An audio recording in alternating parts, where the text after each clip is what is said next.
You've seen this happen. Someone says less than you, works less than you, explains nothing, and somehow everyone respects them more than you. Instantly.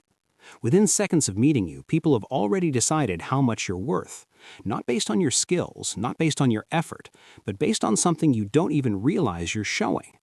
And if people don't respect you, it's probably not because you lack value. It's because you're sending the wrong signal. There's a pattern that almost no one talks about, and yet most people have witnessed directly. Think about the people in your life who seem to receive the most respect without appearing to work for it. They do not explain themselves more than necessary. They do not follow up twice when once would have been enough. They do not adjust their position when someone in the room raises an eyebrow. And yet, something about their presence carries weight. People listen when they speak. Decisions get made in their direction. They walk into a room and something shifts, not loudly, not dramatically, but it shifts. Now think about someone else, someone who works significantly harder for that same result. They demonstrate their competence at every available opportunity. They arrive early, stay late, offer context for their decisions, check in to make sure they have not offended anyone. They are reliable, thorough, and acutely aware of how they're perceived. They care. You can see that they care. And yet they are not the person the room turns toward. This is the contradiction. The person who invests the most energy in being respected frequently receives less of it, and the person who seems to invest almost none frequently receives more. This is not a minor inconsistency you can explain away with luck or circumstance. It is consistent enough and recognizable enough across enough different environments that it points to something structural. Something about how respect actually works that most people have fundamentally backwards. Most people believe that if they demonstrate enough value, through performance, through effort, through visible commitment, the recognition will follow. They treat respect like a balance sheet. You put in the work, eventually the ledger reflects it back. That is a reasonable framework for a great many things in life. But here's the strange part. That framework does not describe how the human brain actually assigns social value. The brain does not audit your record. It does not calculate your contribution over time and produce a verdict. It reads something entirely different, something faster, something far less rational, and something that operates almost completely outside conscious awareness. And what it reads in seconds. Not minutes, not across weeks of interaction. In the first few seconds of encountering you, the brain of every person in that room has already begun forming a picture. Not of your credentials, not of your work ethic, of your relationship with your own value. That is the thing being read. That is the signal being transmitted. And if you've spent years working hard for the respect of people who always seem to give it effortlessly to someone else, there is a good chance this is why. The belief most people hold about respect is deeply intuitive. It feels fair, it feels earned, and in many contexts, it appears to be confirmed by observable reality. The belief is this: respect is cumulative. It builds through demonstrated competence, through reliability over time, through showing up when it matters and delivering when others cannot. If you want someone to respect you, you give them a reason to. You prove your value. You earn your place. This is the logic most people operate from, and it's not irrational. In many domains of life, output eventually produces recognition. We are taught this early. In school, the student who works hardest tends to receive the most acknowledgement. In early career environments, the person who stays late and volunteers for difficult assignments builds a reputation. In relationships, consistency and attentiveness tend to be rewarded with closeness. The model seems to hold. And so, people enter adult social life with a reasonable working assumption. If I want to be treated well, I should make myself worth treating well. If I want my contributions to be acknowledged, I should make sure they are visible. If I want people to take me seriously, I should give them evidence that I am serious. This belief does not just feel logical. It feels moral. There's a dignity to it. Respect should be earned, not handed out arbitrarily. The person who produces should receive more recognition than the person who does not. That framework appeals to something deep in the way most people think about fairness. Most people never stop to question it because it periodically appears to work. Someone demonstrates competence and receives a promotion. Someone is reliable and builds a strong professional network. Someone gives consistently in a relationship and receives loyalty in return. The feedback loop seems to confirm the model. And yet, the same people who apply this logic faithfully often notice somewhere around their mid-30s that something does not add up. They have done everything right. They have been reliable, thorough, and demonstrably competent. They have made themselves visible in the right ways. And they look across the room at someone who appears to have done far less, who explains themselves rarely, who never seems to be auditioning for anyone's approval, and that person moves through the world with a frictionless ease that hard work alone has never produced. Most people never realize this. The model is not wrong everywhere, but it is wrong about something fundamental. It describes what respect looks like in retrospect, after the verdict has already been made. It does not describe how the verdict gets made in the first place, and that is where the real mechanism lives. In the early 1990s, psychologists at Princeton began studying something that seemed almost too simple to be significant. They showed people photographs of unfamiliar faces, sometimes for 1 full second, sometimes for 1/10 of a second, sometimes as little as 100 milliseconds, and asked them to make judgments: trustworthiness, competence, dominance, likability. The researchers, Janine Willis and Alexander Todorov, wanted to know how quickly those judgments formed. The answer was unsettling: 100 milliseconds. That is roughly the gap between one heartbeat and the next. In that interval, before any conscious evaluation could occur, stable judgments had already been formed. And when the researchers extended the exposure time, gave people 1 full second or several seconds, the judgments barely changed. More time did not produce more accuracy or more nuance. It produced more confidence in a conclusion that had already been reached. Pay close attention to what happens next. This finding matters because it tells us something important about the nature of first impressions. They are not a preliminary sketch waiting to be refined. They are more like a rapid verdict. The brain takes in a set of signals, runs them through a pattern-matching system shaped by a lifetime of social experience, and arrives at a conclusion with extraordinary speed. The slower, deliberate process of conscious evaluation that follows is, more often than not, a rationalization of a judgment already made. The question is, what signals is the brain reading in that window? Not your record, not your intentions, not the careful presentation you've been preparing. The brain reads behavioral posture, the way you carry yourself relative to your own position. Whether you seem settled in the space you occupy, or whether you seem to be seeking permission to be there. This is the hidden pattern most people never see. There's a difference between someone who is explaining a decision because they want to share context, and someone who is explaining a decision because they are waiting to be told it was the right one. Both say the same words, but the brain reads them differently. The first person is communicating. The second person is auditioning. Imagine someone who has spent 11 years in a mid-level position in a financial services firm. He is meticulous. His work is consistently strong. When he sends a proposal, he includes a paragraph explaining his reasoning. When a colleague raises a concern, he responds immediately with clarification.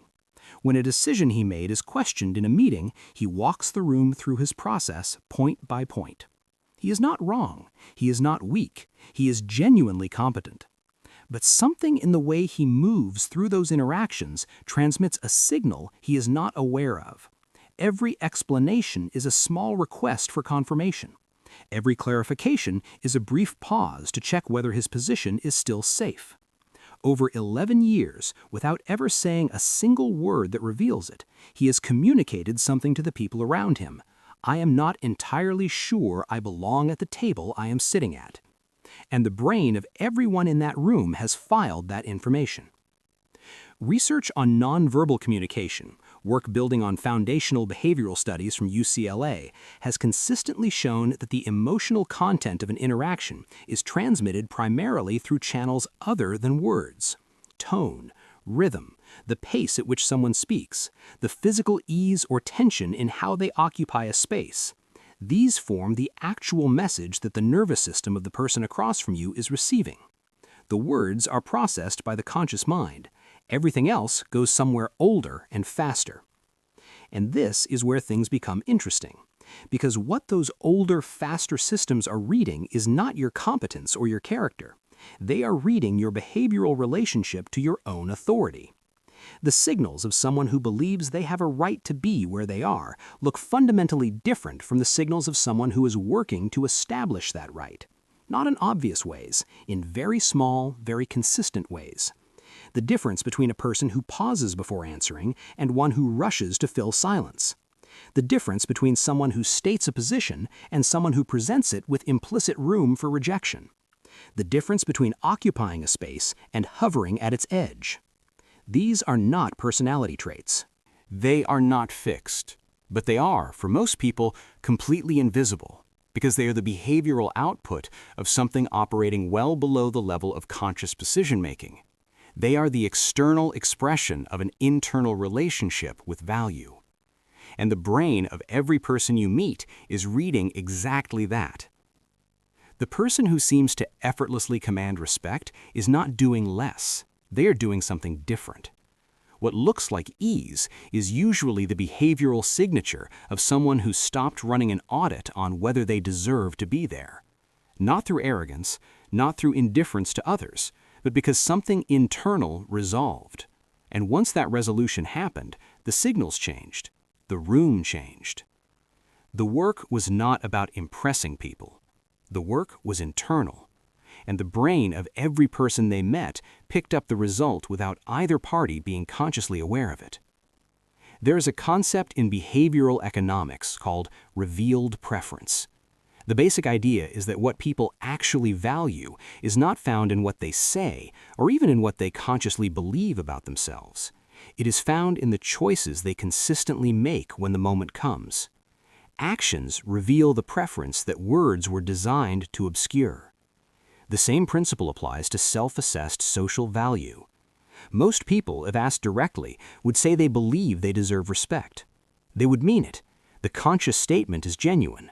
But somewhere below the level of conscious belief, the nervous system is running a different calculation.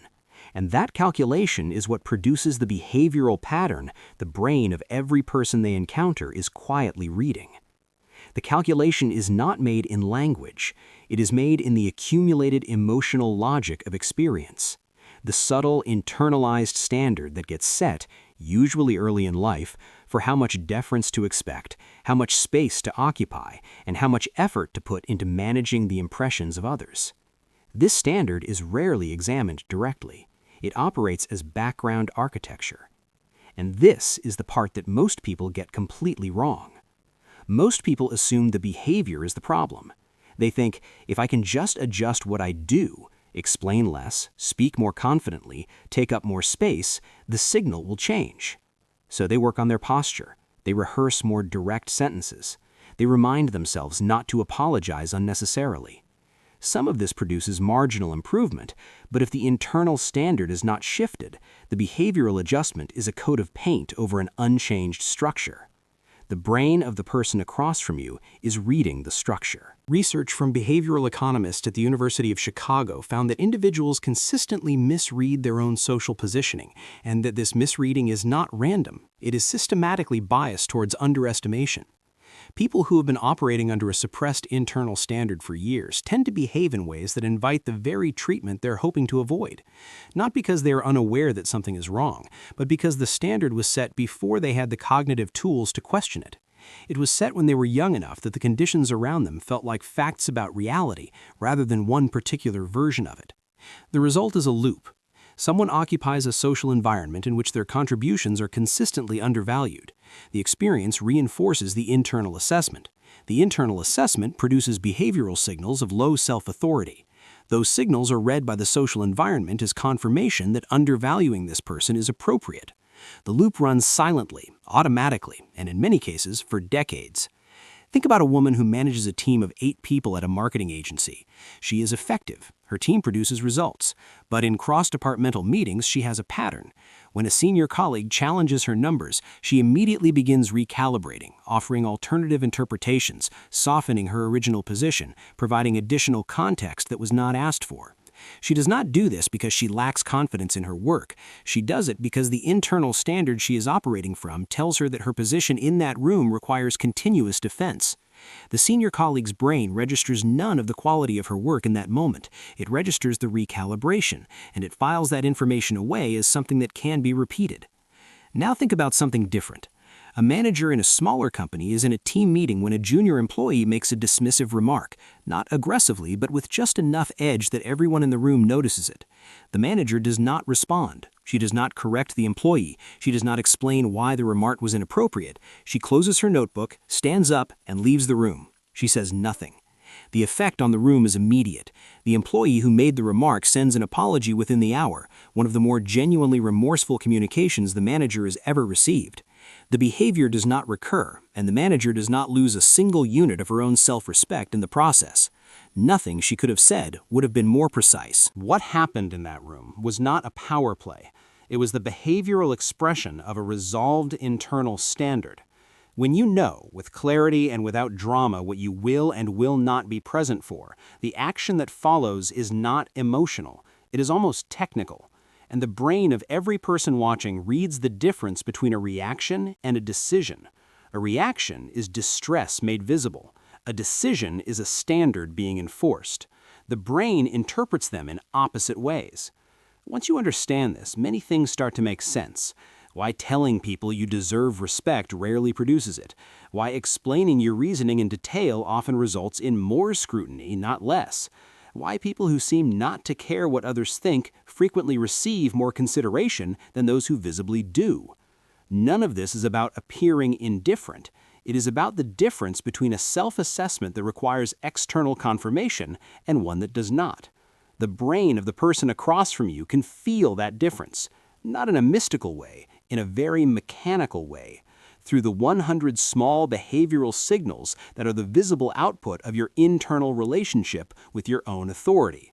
You cannot fake that signal for long, but you can change the thing that produces it. The pattern does not confine itself to one area of life. It runs through professional environments, through social dynamics, through the texture of close relationships. And in each of those domains, it produces a version of the same phenomenon. The person who is working hardest to establish their position is consistently the one with less of it. In professional environments, this shows up most clearly in how people handle disagreement. When someone with a low internal standard is challenged in a meeting, the challenge feels like a test of their right to be there. The response is proportionally large, more explanation, more justification, more adjustment of the original position. It looks like conscientiousness. It looks like engagement. But the brain of the person who issued the challenge reads it as confirmation that the challenge worked, and so the same person gets challenged more. The person operating from a different internal standard has a different response to the same challenge. Not dismissive, not combative. They state their position, acknowledge the concern, and hold their ground.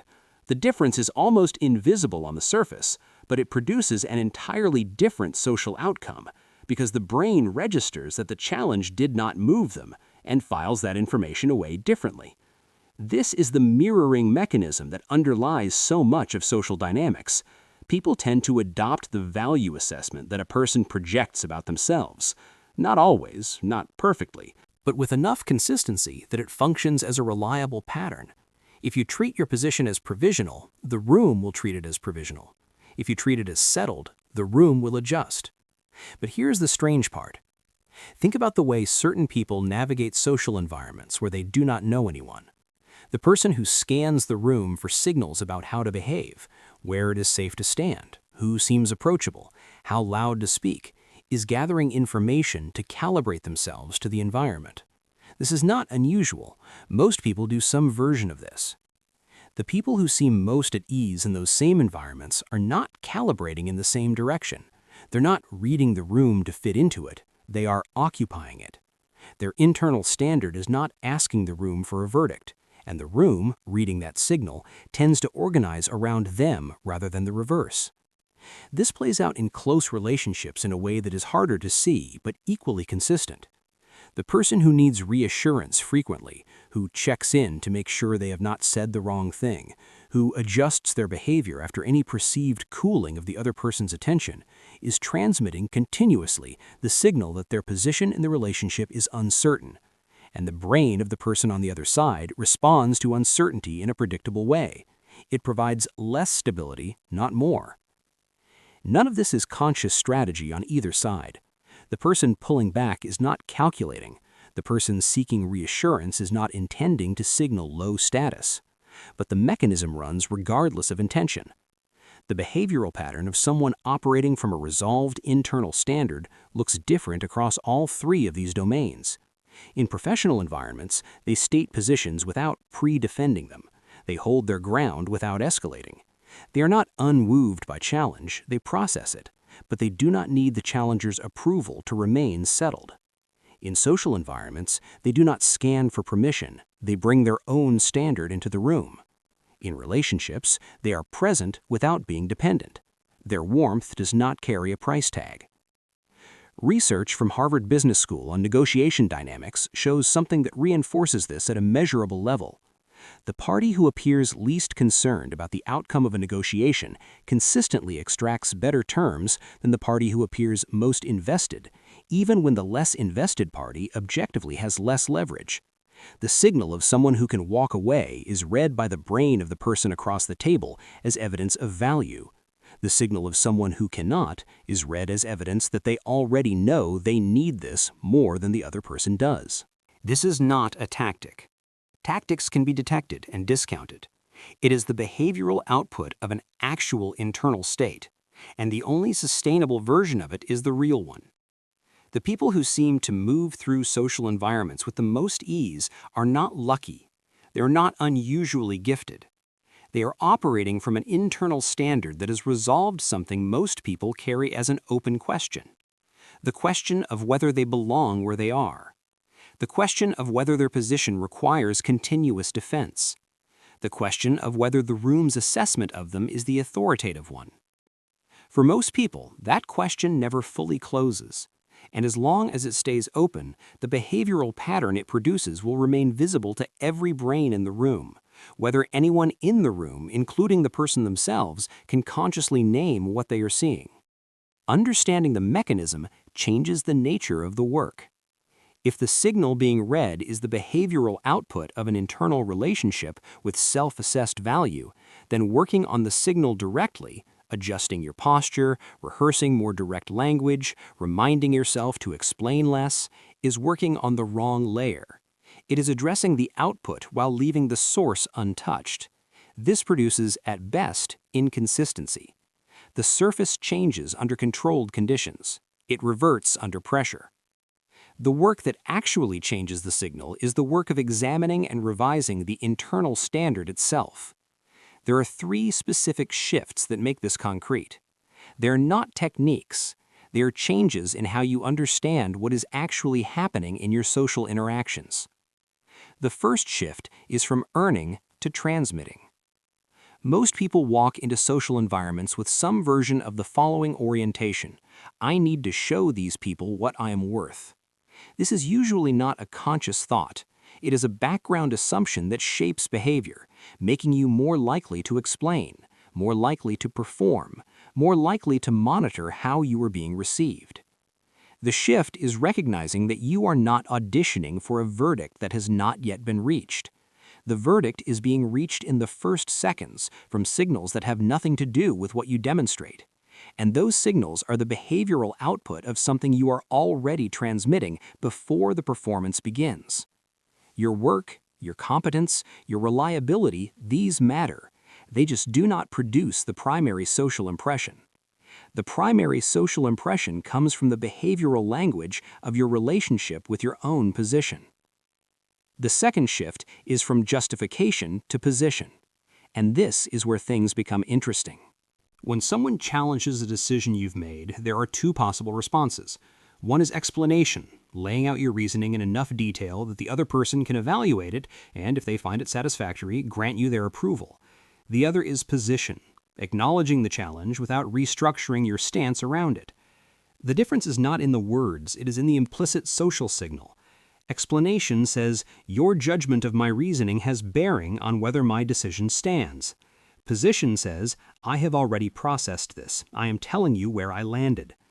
Both can be done with equal politeness, equal openness, equal willingness to hear a counterpoint, but the brain of the person across from you reads them differently. One is a request, the other is a statement, and authority is assigned to them differently. The irony is that the person who explains less tends to receive more genuine consideration of their reasoning, because their position is communicated with the behavioral signal of someone who is already committed to it. The brain of the person hearing it treats it as more credible. The very impulse to explain, intended to build credibility, produces the opposite effect. The third shift is from reaction to standard. Most people understand their self-respect as something they defend when it is challenged. Disrespect happens, they feel the impact, they respond to address it. The response is calibrated to the event. This is not the framework of someone whose internal standard is resolved. The resolved version does not react to individual events, it operates continuously. What you consistently allow establishes the floor, not what you say when pushed too far, not the confrontation you eventually have. The consistent behavioral baseline, what you are present for, what you quietly remove yourself from, what you simply do not engage with, communicates the standard more precisely than any single response ever could. The manager who leaves the room is not making a dramatic point. She is being consistent. Her behavioral baseline had already communicated what she would and would not be present for. The event confirmed it, and the brain of everyone watching registered the consistency as evidence of a pre-existing standard, something that was there before this particular moment, and that is what gives it weight.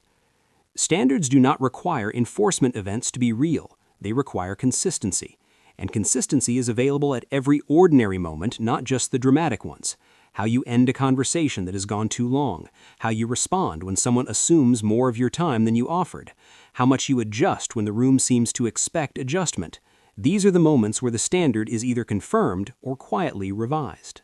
And every brain in your social environment is tracking the pattern.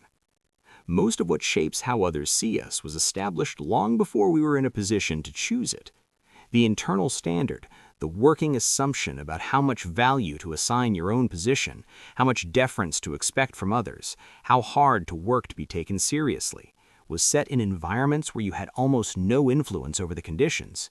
It was set by the feedback loops of early social experience, by which behaviors received approval and which produced withdrawal, by what the people around you modeled about their own relationship with authority and space. This is not an argument for self-blame or for blaming the people who shaped those environments. It is simply an observation about the mechanism. You did not choose the standard, you absorbed it, and you have been transmitting it in 1,000 small behavioral signals ever since. Think about your own patterns. Where in your life do you find yourself explaining more than the situation requires? Not because the other person asked for the explanation, but because something in you needed to provide it. Where do you find yourself monitoring, at some low level of awareness, whether you have said too much or taken up too much space? Where do you find yourself calibrating your position to the reactions of the room, rather than bringing your own settled posture into it? These are not character flaws, they're behavioral signatures of an unresolved question. The question is quiet. It runs in the background. Most people have never heard it stated directly, but in the moments that matter, the first seconds of an encounter, the response to a challenge, the way you hold your position when someone pushes, that question is what the brain of the person across from you is reading. But here is something worth sitting with. The standard is not fixed. The standard was learned, and what was learned can be revised, not through repetition of new surface behaviors, and not through willpower or affirmation, through the slower process of actually examining the question and finding, through lived experience, that the answer is different from the original environment suggested. Every time you hold a position without defending it unnecessarily, you collect a small piece of that evidence. Every time you remove yourself from a dynamic that asks you to accept less than your actual standard, without drama and without explanation, you add to it. Every time you occupy a space without checking whether you are allowed to, you revise the internal record. This is not a fast process, but it is the only process that changes the signal. Think about one environment in your own life, professional, social, personal, where you know, if you are being honest, that you have been operating below your own actual standard. Not because you lack the capability, not because the situation is genuinely beyond you, but because something in how you have been showing up has been asking the room for a verdict rather than carrying one. That is the place the work begins. Not with a confrontation, not with a dramatic change in behavior, with a quiet, internal decision about what the standard actually is, and then the slow, consistent behavioral expression of that decision. The room will notice, not all at once, not loudly, but the brain is always tracking, and what it registers, eventually, is the difference between someone working for their position and someone who has already arrived. There is something almost paradoxical about the way social value operates at the human level. We live in a culture that teaches, explicitly and repeatedly, that value is demonstrated. You show your worth, you build your record, you make your case. The framework is everywhere, in how we are educated, in how performance is evaluated, in the stories we tell about success. Work hard enough, prove yourself thoroughly enough, and the recognition will come. This is presented not just as practical advice, but as a kind of moral order. The deserving will be seen. And yet, the brain does not process social value through that framework. It processes it through pattern recognition operating in milliseconds. It is reading something that precedes your record, precedes your performance, precedes anything you have done, said, or demonstrated. It is reading the signal your nervous system is transmitting about its own assessment of your right to be where you are. And the deepest irony, the one that sits at the center of everything this video has covered, is that the effort to earn respect actively degrades that signal. Because the signal that the brain reads as high social value is the signal of someone who is not working for it. Not someone indifferent to others, not someone arrogant or closed, but someone whose sense of their own position is not contingent on external confirmation, someone who does not need the room's verdict to know where they stand. The moment you begin to work for it, the moment you explain more than necessary, follow up more than once, adjust your position because someone raised an eyebrow, you have transmitted the exact information the brain of the person across from you uses to conclude that the work is probably necessary, that there is something uncertain about the position you are defending. Most people will spend years in this loop without recognizing it as a loop. They will become more competent, more thorough, more reliable. They will refine their performance.